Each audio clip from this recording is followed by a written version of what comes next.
Welcome back to channel. Thalapathy Vijay மற்றும் பூஜா ஹெக்டே நடிப்புல ஒரு பொலிட்டிக்கல் ஆக்ஷன் த்ரில்லர் படமாக எடுக்கப்பட்ட ஜனநாயகம் திரைப்படம் பார்த்தீங்கன்னா ஜனவரி 9ஆம் தேதி தேட்டர்ஸ்ல ரிலீஸ் ஆக இருக்கு.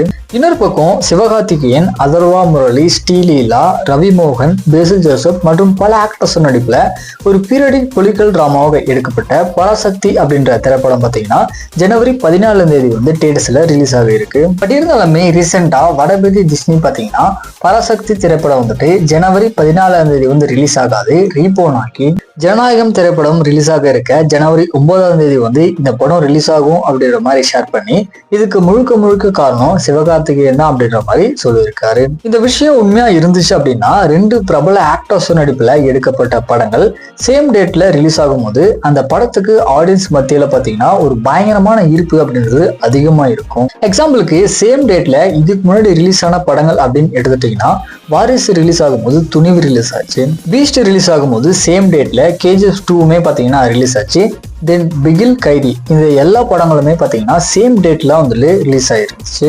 ஸோ பராசக்தி திரைப்படம் பாத்தீங்கன்னா ஜனநாயகம் திரைப்படத்துக்கு டஃப் கொடுக்கும் அப்படின்ற மாதிரி எதிர்பார்க்கலாம். அது மட்டும் இல்லாத பராசக்தி திரைப்படத்துடைய 3rd சிங்கிளை பாத்தீங்கன்னா ரீசெண்டா ரிலீஸ் பண்ணியிருந்தாங்க.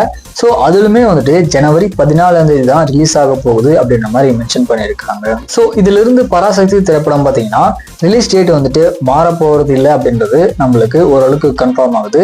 அது மட்டும் இல்லாத ஜனநாயகம் திரைப்படத்துடைய நெக்ஸ்ட் அப்டேட் பாத்தீங்கன்னா இன்னுமே ப்ரொடக்ஷன் சைட்ல இருந்து வரல. அதனாலே விஜய் ஃபேன்ஸ் பாத்தீங்கன்னா இதனால ரொம்பவே அதிர்ப்தியில இருக்காங்க அப்படின்ற மாதிரி சொல்லலாம்.